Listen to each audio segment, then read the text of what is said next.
Well, it's been a while.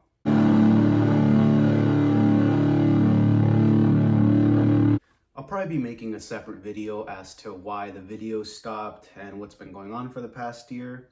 But without further ado, let's get the show started with another episode of Pedals of Doom.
This episode's definitely going to be a shameless plug, but the Sundial Fuzz. Just for reference, here's a electric harmonics pedal side by side. They're the same size enclosure. I am currently working on a Mark II version of this. It'll be coming in a slightly bigger enclosure because getting all the components and everything to fit in this smaller enclosure was a very big pain in the ass, and I'd rather just save myself that headache. And I'm going for the slightly bigger enclosure that most pedals come in. It's true bypass, 9-volt DC jack, no battery compartment, but this has a 5mm LED that is yellow instead of this right here, which has a 3mm LED, which is red. Most pedals come with a red LED. This one's kind of special because it matches the enclosure itself and the theme I'm going with. Also, the Mark II is obviously going to look a lot better. I've been working on the paint design, and it's actually going to have a decal on it and some sort of serialization because I want to make more of these. It's actually something that I fell in love with. The one knob on here is just a level knob. This thing is basically just full throttle at all times. I will say I like to keep it at halfways or past halfways. Anything below that, it just kind of doesn't sound as full. For all the tones you've been hearing, I'm using this Misha Mansour Jackson signature. It is not the $1,000 one. This is the more budget-friendly one.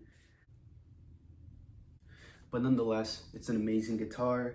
You got your 2 high output humbuckers, 24 frets, somewhat flat neck.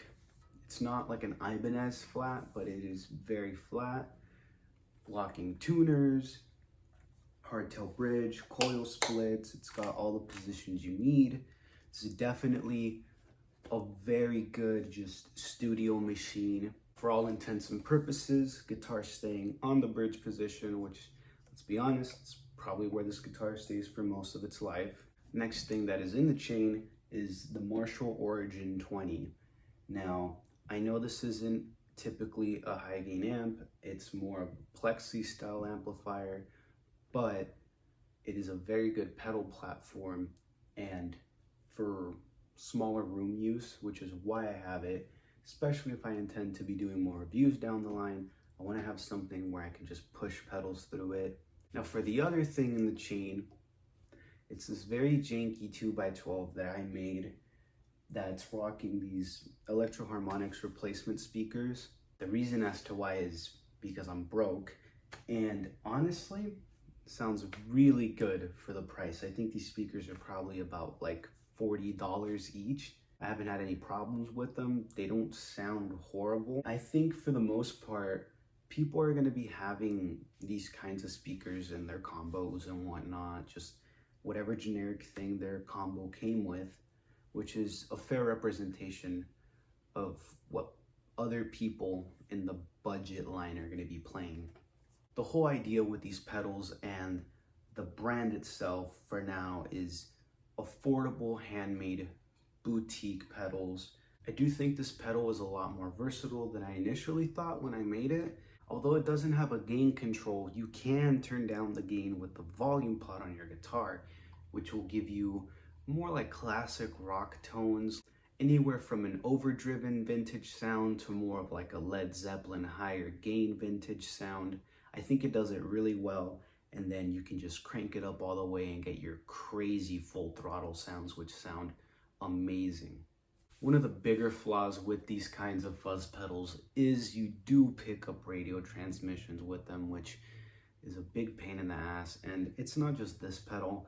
I've played plenty of guitar pedals that have that same problem, anywhere from your Electro-Harmonix, higher budget fuzz pedals, to your cheaper Azure Amazon pedals. Some of these very high gain circuits for some reason just have a tendency to pick up these frequencies. It really just depends where you are. I know if I sit right here, I'll pick up like country music with my guitar, and if I go over there on the other side of the room, which doesn't look as nice as this corner, no frequencies.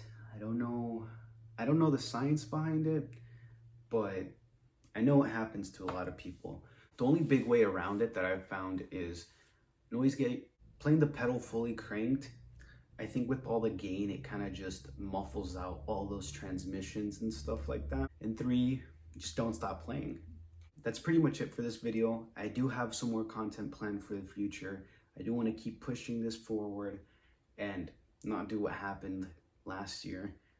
If you want to support the channel, you can buy the pedals, or, stay tuned in for when the Mark II comes out.